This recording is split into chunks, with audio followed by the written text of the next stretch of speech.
अस्सलामुअलैकुम dear students, कैसे हैं आप लोग। उम्मीद करता हूं कि आप खैरियत से होंगे। आज का जो हमारा टॉपिक है वो है preparation of sodium hydroxide by diaphragm cell. Last topic में हमने पढ़ा था, लास्ट टॉपिक में हमने क्या इस्तेमाल किया था, डाउन सेल इस्तेमाल किया था और सोडियम को प्रिपेयर किया था। सोडियम को प्रिपेयर किया था। यहाँ पर हमने सोडियम हाइड्रोक्साइड को प्रिपेयर करना है डायाफ्राम सेल को इस्तेमाल करते हुए, और वहां पर हमने क्या इस्तेमाल किया था, सोडियम क्लोराइड को इस्तेमाल किया था। सोडियम क्लोराइड की इलेक्ट्रोलाइसिस की थी और उसकी मदद से हमने सोडियम को प्रिपेयर किया था। यहाँ पर हम क्या करेंगे, ब्राइन सॉल्यूशन को इस्तेमाल करेंगे। ब्राइन सॉल्यूशन की यहाँ पर हम इलेक्ट्रोलाइसिस करेंगे और इसकी मदद से हम क्या प्रिपेयर करेंगे, सोडियम हाइड्रोक्साइड यहाँ पर प्रिपेयर करेंगे। आज के टॉपिक में हमने यही पढ़ना है। तो फर्स्ट ऑफ ऑल हम डायाफ्राम सेल को देख लेते हैं कि डायाफ्राम सेल क्या होता है, उसकी कंस्ट्रक्शन क्या है। इसी तरह हम चलते हैं टॉपिक में, पहले कंस्ट्रक्शन लिखते हैं, कंस्ट्रक्शन के बाद वर्किंग लिखते हैं और फाइनल रिजल्ट लिख देते हैं। तो इसमें फर्स्ट ऑफ ऑल हम कंस्ट्रक्शन देख लेते हैं डायाफ्राम सेल की। तो सबसे पहली चीज, हमारे पास जो आउटर कवरिंग होती है, यानी कि जिसके अंदर ये सारा सेल का मटेरियल मौजूद है, वो हमारे पास एक टैंक होता है जो कि स्टील का बना होता है।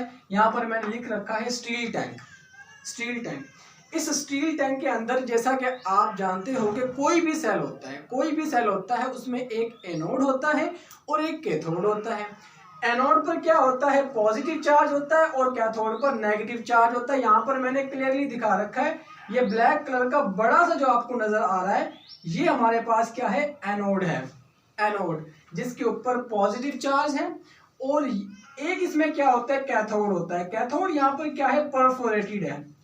परफोरेटेड यहाँ पर क्या है, कैथोड है। अच्छा, दूसरी बात ये है कि एनोड जो होता है, एनोड ये ग्रेफाइट का बना होता है। लास्ट टॉपिक में भी आपने देखा था कि वहां पर जो एनोड इस्तेमाल हुआ था वो कार्बन यानी कि ग्रेफाइट का बना था।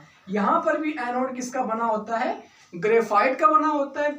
और जो कैथोड होता है वो स्टील का बना होता है, जो कि परफोरेटेड होता है। परफोरेटेड मींस सुराखदार, सुराखदार। यू कैन सी क्लियरली कि यहाँ पर जो हमारे पास एनोड कैथोड मैंने दिखाया हुआ है, उसमें सुराख आपको नजर आ रहे हैं। तो ये जो सुराखदार स्ट्रक्चर है, मतलब परफोरेटेड स्ट्रक्चर जो आपको नजर आ रहा है, ये यहाँ पर क्या है, कैथोड है। कैथोड है और इसके ऊपर नेगेटिव चार्ज है, माइनस चार्ज है। उसके अलावा आप देख सकते हो कि इसके अलावा बिल्कुल उसके साथ साथ एक और स्ट्रक्चर चल रहा है जिसको हम बोलते हैं एस्बेस्टोस डायाफ्राम। एस्बेस्टोस डायाफ्राम ये हमारे पास होता है, एस्बेस्टोस डायाफ्राम। इन सब के इस्तेमाल, इन सब के यूजेस में वर्किंग में बताऊंगा कि इनका क्या क्या इस्तेमाल है। उसके बाद आप देख सकते हो कि कुछ यहाँ पर इनलेट्स बनाई हुई हैं और कुछ यहाँ पर आउटलेट्स बनाई हुई हैं। ये आप देख रहे हो फर्स्ट इनलेट जो है, यहाँ पर हम यहाँ से क्या डालेंगे, ब्राइन सॉल्यूशन डालेंगे। और सेकंड इनलेट हमारे पास ये मौजूद है, यहाँ से हम क्या, स्ट्रीम को एंटर करेंगे, स्ट्रीम को एंटर करेंगे। आउटलेट्स की बात कर लेते हैं। तो इसमें हमारे पास जो पहली आउटलेट है, यहाँ से क्लोरीन गैस निकलेगी, रिमूव होगी, और दूसरी जो आउटलेट बना रखी है, यहाँ से हमारे पास हाइड्रोजन गैस रिमूव होगी। इसके अलावा आप देख सकते हो कि यहाँ पर नीचे एक मैंने क्या, कैच बेसिन बना रखा है। इस कैच बेसिन का काम क्या होगा कि यहाँ पर हमें सोडियम हाइड्रोक्साइड सॉल्यूशन मिलेगा। यहाँ से जो सोडियम हाइड्रोक्साइड सॉल्यूशन होगा वो आके इसमें गिरेगा, यहाँ से इन सुराखों से निकलेगा। इन सुराखों से निकलने के बाद वो इसके अंदर आ जाएगा। इसका ये काम होता है। मतलब यहाँ इस बेसिन में हमने क्या कलेक्ट करना है, हमारा main product sodium hydroxide collect करना है, सोडियम हाइड्रोक्साइड कलेक्ट करना है। ठीक है, तो ये तो हमारे पास इसका एक स्ट्रक्चर हो गया, इसकी कंस्ट्रक्शन हो गई। पहले पॉइंट में हमने क्या पढ़ ली, इसकी कंस्ट्रक्शन पढ़ ली, कंस्ट्रक्शन हमने देख ली। ठीक है, कंस्ट्रक्शन के बाद अब हम देखेंगे वर्किंग। वर्किंग जो कि हमारे पास इसका प्रोसेस है कि किस तरह से हम ब्राइन सॉल्यूशन को इस्तेमाल करेंगे, किस तरह से उसकी इलेक्ट्रोलाइसिस करते हुए सोडियम हाइड्रोक्साइड को प्रिपेयर करेंगे। अब हमने देखना है वर्किंग इसकी।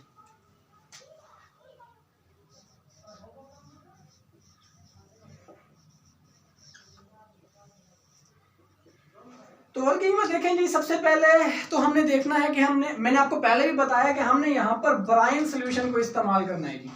ब्राइन सोल्यूशन को, तो पहले तो आपको ये पता होना चाहिए कि ब्राइन सोल्यूशन होता क्या है। ठीक है, ब्राइन सोल्यूशन एक्चुअली हमारे पास एक सोल्यूशन होता है NaCl का। NaCl का सोल्यूशन होता है पानी में, वाटर में, NaCl प्लस वाटर।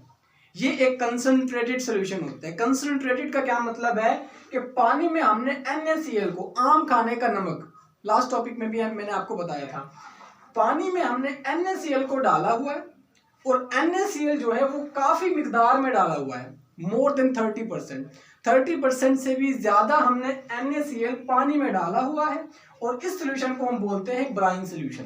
इस सोल्यूशन को ब्राइन सोल्यूशन बोलते हैं। अब हमने ये ब्राइन सोल्यूशन इस इनलेट से हमने यहाँ पर दाखिल करना है। यहाँ पर हमने एस्बेस्टोस डायाफ्राम यहाँ पर है, जहां पर क्या है, कैथोड है, यहाँ पर हमने ब्राइन सोल्यूशन को दाखिल कर देना है। ब्राइन सोल्यूशन को यहाँ पर हमने दाखिल कर देना है। दाखिल करने के बाद यहाँ से हमने क्या करना है, स्टीम को एंटर करना है। यहाँ से हमने, इस इनलेट से हमने स्टीम को एंटर करना स्टार्ट कर देना है। अब इस स्टीम का क्या काम होता है, इस स्ट्रीम के दो काम होते हैं यहाँ पर।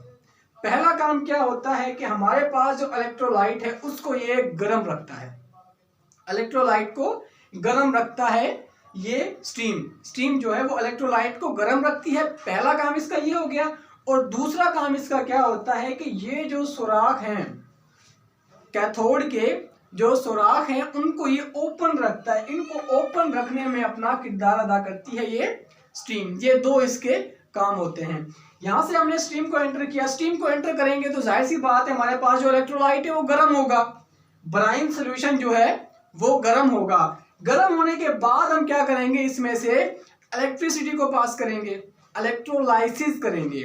और जब हम इलेक्ट्रोलाइसिस करेंगे तो फिर कौन से प्रोसेस होते हैं, लास्ट टॉपिक में भी आपने पढ़ा था कि जब हम इलेक्ट्रोलाइसिस का प्रोसेस करेंगे तो सबसे पहले आयोनाइजेशन होती है, फिर हम देखते हैं एनोड पर रिएक्शन और फिर हम देखते हैं कैथोड पर रिएक्शन। तो फर्स्ट ऑफ ऑल हम देख लेते हैं आयोनाइजेशन को।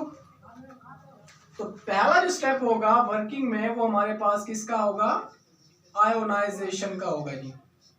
कि जब हम इलेक्ट्रोलाइसिस करेंगे ब्राइन सोल्यूशन की, तो ब्राइन सोल्यूशन में आपको दो चीजें नजर आ रही हैं, एक हमारे पास NaCl है और एक हमारे पास वाटर है।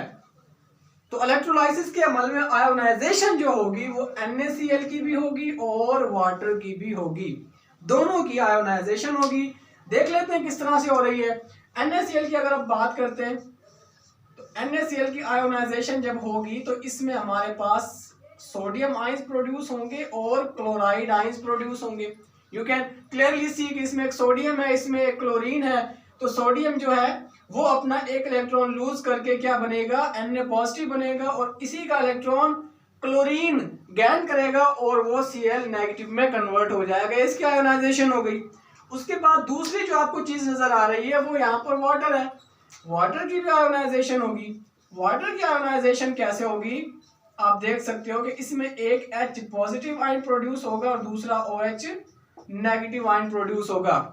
ठीक है, अब ये तो हो गया आयोनाइजेशन का प्रोसेस। पहला स्टेप आयोनाइजेशन हो गई, सोडियम क्लोराइड को भी हमने आयोनाइज कर लिया, वाटर को भी हमने आयोनाइज कर लिया। उसके बाद सेकंड स्टेप हमारा कौन सा होगा, सेकंड स्टेप हमारे पास होगा reaction at anode. Reaction at anode हमने देखना है कि एनोड पर यहां पर कौन सा रिएक्शन होगा। अब एनोड होता है पॉजिटिवली चार्ज्ड, एनोड के ऊपर होता है पॉजिटिव चार्ज। तो पॉजिटिव चार्ज की तरफ कौन सा चार्ज आता है, नेगेटिव चार्ज आता है। मतलब नेगेटिवली चार्ज स्पीशीज जो है वो एनोड की तरफ आएगी। और यहां पर आप देख सकते हो कि नेगेटिवली चार्ज स्पीशीज यहां पर दो हैं, एक हमारे पास क्लोराइड आयन है और दूसरा हमारे पास हाइड्रोक्साइड आयन है। अब यहां पर इनके दरमियान कंपटीशन है कि क्लोराइड आयन को यहाँ एनोड के पास जाना चाहिए या हाइड्रोक्साइड आयन को इसके पास जाना चाहिए। यहाँ पर इसके दरमियान कंपटीशन आ गया ना। अच्छा, याद रखने के लिए आप ये याद रख लो कि एनोड पर कौन आएगा और कैथोड पर कौन आएगा। याद रखने के लिए मैं आपको बता दूं कि anode A9, negatively charge ion जो होते हैं उनको हम एनाइन बोलते हैं ना, और पॉजिटिवली चार्ज आयंस को हम कैटाइंस बोलते हैं। तो एनोड और एनाइन मिलते जुलते हैं ना। एनोड के ऊपर क्या आएगा, एनाइन आएगा और कैथोड के ऊपर कैटाइन आएगा। एनोड के ऊपर हमेशा एनाइन आएगा और कैथोड के ऊपर कैटाइन आएगा। एनोड एनाइन मिलते जुलते, कैथोड और कैटाइन मिलते जुलते हैं। तो आप याद रखने के लिए ये चीजें, ये ट्रिक्स इस्तेमाल कर सकते हो। तो यहाँ पर आप देख सकते हो एनोड है तो एनोड पर एनाइन आएगा। दो एनाइन यहाँ पर मौजूद हैं, एक क्लोराइड आयन है और दूसरा हाइड्रोक्साइड आयन। इनके दरमियान कंपटीशन है। अब इस कंपटीशन को हम कैसे, हमें पता चलेगा कि यहाँ एनोड के ऊपर OH नेगेटिव आयन को आना चाहिए या क्लोराइड आयन को आना चाहिए। तो इसका पता हमें किस तरह लगेगा कि इसका हम साइज देखेंगे। आयन का हम क्या देखेंगे, साइज देखेंगे। आप देख सकते हो कि इसके पास ऑक्सीजन है, हाइड्रोजन है, ठीक है, उसके पास क्लोरीन है, ठीक है। 35 है, किसके पास इलेक्ट्रॉन है, मतलब इसके पास 36 इलेक्ट्रॉन्स हैं मान लीजिए। और इसके पास कितने हैं, 16, 17 और एक 18। अब 36 वाला बड़ा होगा या 18 वाला? ऑब्वियस सी बात है कि 36 वाला बड़ा होगा, मतलब क्लोराइड आयन का साइज बड़ा होगा। और साइज जितना बड़ा होता है, वैलेंस इलेक्ट्रॉन न्यूक्लियस से उतना दूर होता है, न्यूक्लियस से उतना दूर होता है। मतलब इसके लिए इलेक्ट्रॉन रिलीज करना, रिमूव करना आसान है बनिस्बत इसके। OH नेगेटिव की निस्बत Cl नेगेटिव को इलेक्ट्रॉन रिमूव करना इजी है। दैट्स वाई Cl नेगेटिव क्या करेगा, एनोड के पास आ जाएगा, ठीक है ना। जो इजीली अपना इलेक्ट्रॉन एनोड को दे पाए। एनोड के ऊपर होता है ना पॉजिटिव चार्ज। एनोड को इलेक्ट्रॉन्स की जरूरत है और इनके पास इलेक्ट्रॉन्स की कसरत है। तो इनमें से एक स्पीशीज ने एनोड को इलेक्ट्रॉन देने हैं, तो कौन इजीली दे सकता है, Cl नेगेटिव इजीली दे सकता है बिकॉज ऑफ बिगर साइज। बड़े साइज होने की वजह से ये अपना एक इलेक्ट्रॉन इजीली दे सकता है, किसको, एनोड को दे सकता है। That's why chloride ion anode के ऊपर आएगा। तो यहां पर मैं लिख सकता हूं कि क्लोराइड आयन जो है वो एनोड के ऊपर आएगा और कुछ इस तरह से रिएक्शन होगा। यहां पर एक और आसानी के लिए यहां पर मैं दो लगा देता हूं इक्वेशन बैलेंस करने के लिए, ताकि आगे हमें बैलेंसिंग ना करनी पड़े, ठीक है। तो यहां पर अब क्लोरीन के कितने होंगे, क्लोराइड आयंस भी 2 होंगे। एक क्लोराइड आयन एक इलेक्ट्रॉन देगा और दूसरा देगा, मतलब 2 इलेक्ट्रॉन्स खारिज हो रहे हैं, 2 इलेक्ट्रॉन्स रिमूव हो रहे हैं जो कि एनोड के पास जा रहे हैं। एक क्लोराइड आयन एक इलेक्ट्रॉन देगा, दूसरा इलेक्ट्रॉन देगा और यहां पर मैंने लिख दिया 2 इलेक्ट्रॉन्स मतलब रिमूव हो चुके हैं। और 2 Cl नेगेटिव है तो क्या बन जाएगा, Cl2 बन जाएगा। Cl2 बन जाएगा जो कि हमारे पास गैस होती है और गैस रुकती नहीं है बल्कि निकल जाती है। अब यहाँ पर जो क्लोरीन गैस बनी वो कहाँ बनी है, एनोड के ऊपर बनी है, एनोड के ऊपर। तो ये क्लोरीन गैस इसके ऊपर बनेगी और यहां पर आएगी, यहां पर आने के बाद इस आउटलेट से बाहर निकल जाएगी। क्लोरीन गैस यहां से बाहर निकल गई, इसका काम पूरा हो गया एनोड के ऊपर। अब हम देखते हैं रिएक्शन एट कैथोड।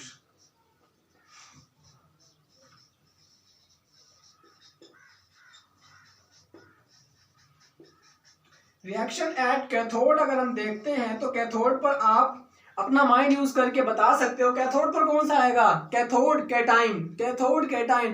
कैथोड के ऊपर कैटाइन आएगा और कैटाइन यहाँ पर आप देख सकते हो 2 टाइप्स के हैं, ये भी कैटाइन है और ये भी कैटाइन है। अब इनके दरमियान भी कंपटीशन है, किसको आना चाहिए।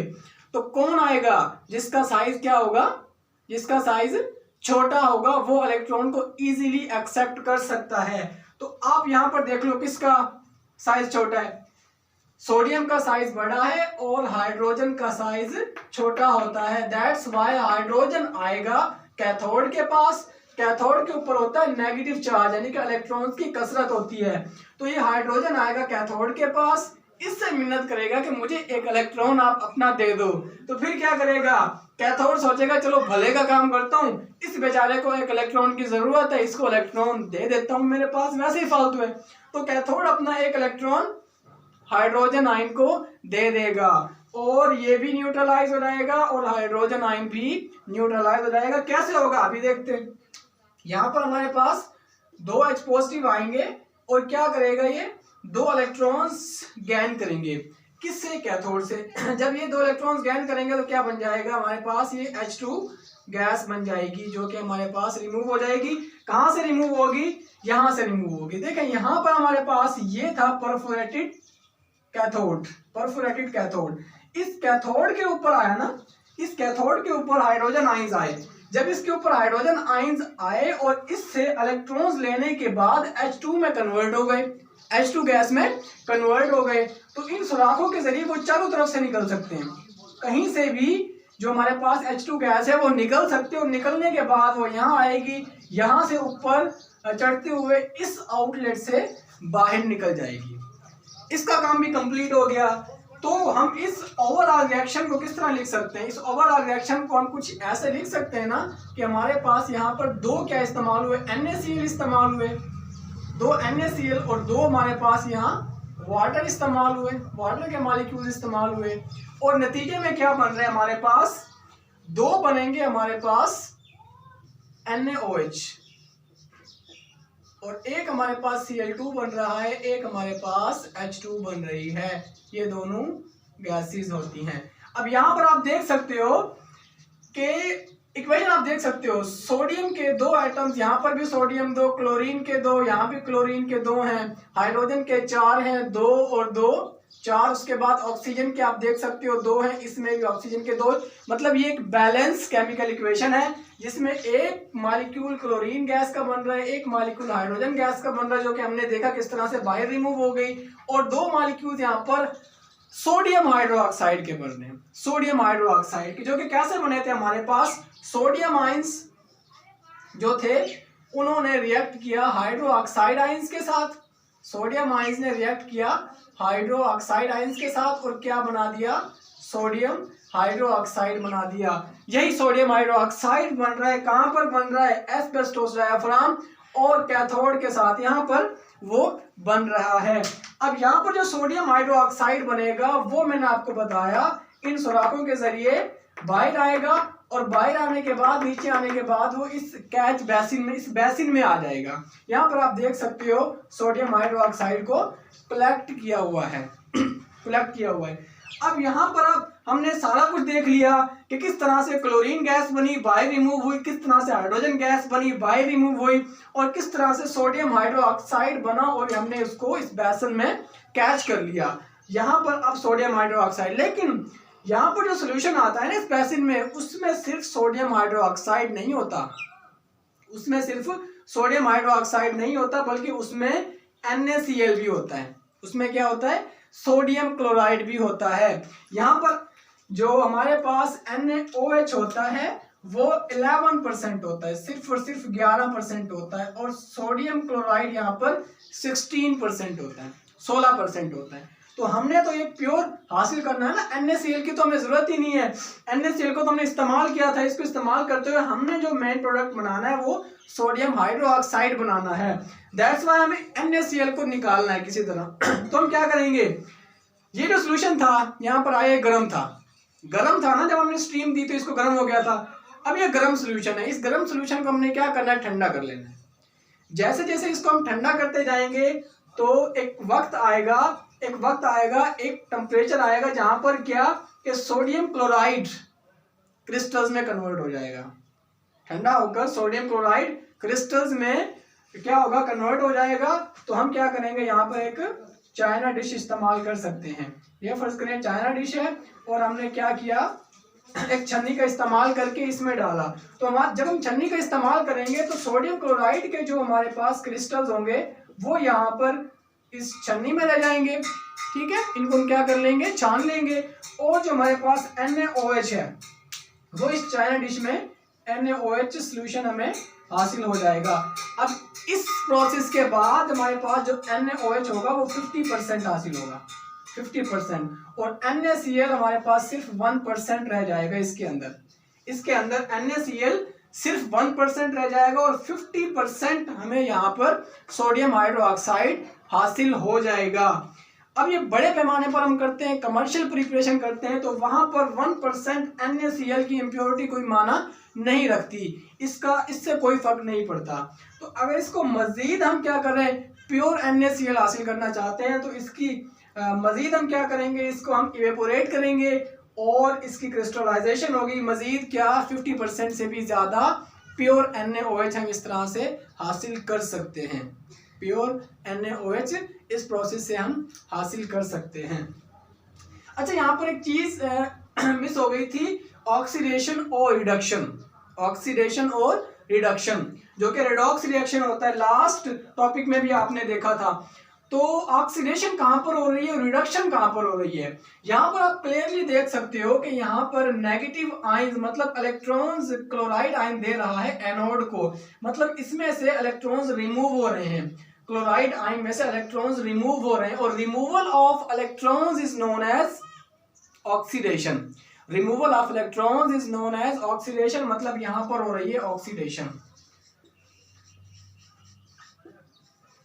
यहाँ पर ऑक्सीडेशन होती है, तो रिडक्शन कहाँ होती है, वो कैथोड पर होगी। कैसे होगी, क्योंकि हाइड्रोजन आयंस इलेक्ट्रॉन्स को एक्सेप्ट कर रहे हैं कैथोड से, तो हमारे पास addition of electrons, addition of electrons is known as reduction. तो कैथोड पर क्या हो रही होती है, रिडक्शन हो रही होती है। तो यहाँ पर ये टॉपिक हमारा ऑलमोस्ट कंप्लीट हो जाता है अगर लॉन्ग क्वेश्चन में आता है तो, लॉन्ग क्वेश्चन में आता है तो। लेकिन अलग से यहाँ पर दो प्रॉब्लम्स हैं जो कि हमें फेस करना पड़ सकती हैं इस प्रोसेस के दौरान। अब वो प्रॉब्लम्स क्या है, वो प्रॉब्लम्स हमारे पास ये होती हैं, जैसा कि हमने देखा कि इस एनोड के पास क्लोराइड आयंस आते हैं अपने इलेक्ट्रॉन्स एनोड को देते हैं और Cl2 गैस में कन्वर्ट हो जाते हैं, मतलब इस एनोड के पास क्लोरीन गैस मौजूद है। अब दूसरे जो हमारे पास जिसके साथ कंपटीशन था हाइड्रोक्साइड आयंस, हाइड्रोक्साइड आयंस भी तो नेगेटिवली चार्ज है ना, ये भी तो कैथोड के पास एनोड के पास आ सकते हैं और एनोड के पास आने की सलाहियत रखते हैं। अगर ऐसा हो जाए कि हाइड्रोक्साइड आयंस एनोड के पास आ जाएं तो फिर क्या होगा, फिर हमारे पास क्या हो सकता है, अगर OH आयंस आ जाए किसके पास, क्लोरीन गैस के पास आ जाएं तो क्या होगा। तो फिर मैं अभी आपको दिखाता हूं कि क्लोरीन गैस मौजूद है ना Cl2, उसके साथ क्या करेगा, OH नेगेटिव रिएक्ट करेगा। रिएक्ट करने के बाद क्या बना सकता है हमारे पास हाइपोक्लोराइड आयंस बना सकता है, क्लोराइड आयंस बना सकता है। उसके अलावा इसमें क्या बनेगा, उसके अलावा इसमें वाटर बन सकता है, वाटर बन सकता है। अब यहां पर आप देख सकते हो कि हाइपोक्लोराइड आयंस भी बन रहे हैं, क्लोराइड आयंस भी, और इसमें वाटर भी बन रहा है। अगर फर्ज करें मान लें हमारे पास यहाँ पर ये सोडियम हाइड्रोक्साइड होता है ना NaOH, सोडियम हाइड्रोक्साइड, तो फिर क्या होगा, ये सोडियम हाइपोक्लोराइड बन जाएगा, ये सोडियम क्लोराइड बन जाएगा और साथ में क्या होगा, वाटर। मतलब अब ये एक डिफिकल्टी है, एक प्रॉब्लम है। हमें क्या सोडियम हाइपोक्लोराइड या हमें ये पानी वगैरह ये हमें नहीं चाहिए। हमारा जो मेन प्रोडक्ट है वो सोडियम हाइड्रोक्साइड है जो कि सिंपल वे में हमने प्रिपेयर किया। अब इस डिफिकल्टी को हम कैसे रिमूव कर सकते हैं, इस डिफिकल्टी को रिमूव करने के लिए हम इस्तेमाल करते हैं एस्बेस्टोस डायाफ्राम। मैंने आपको बताया था मैं इसका यूज बताऊंगा। तो एस्बेस्टोस डायाफ्राम का क्या यूज होता है कि ये दो सॉल्यूशंस को सेपरेट रखते हैं एक दूसरे से। मतलब ये क्या करता है, ये हमारे पास सोडियम आयंस को दूर रखता है हाइड्रोजन आयंस से और क्या क्लोराइड आयंस को दूर रखता है OH नेगेटिव आयंस से।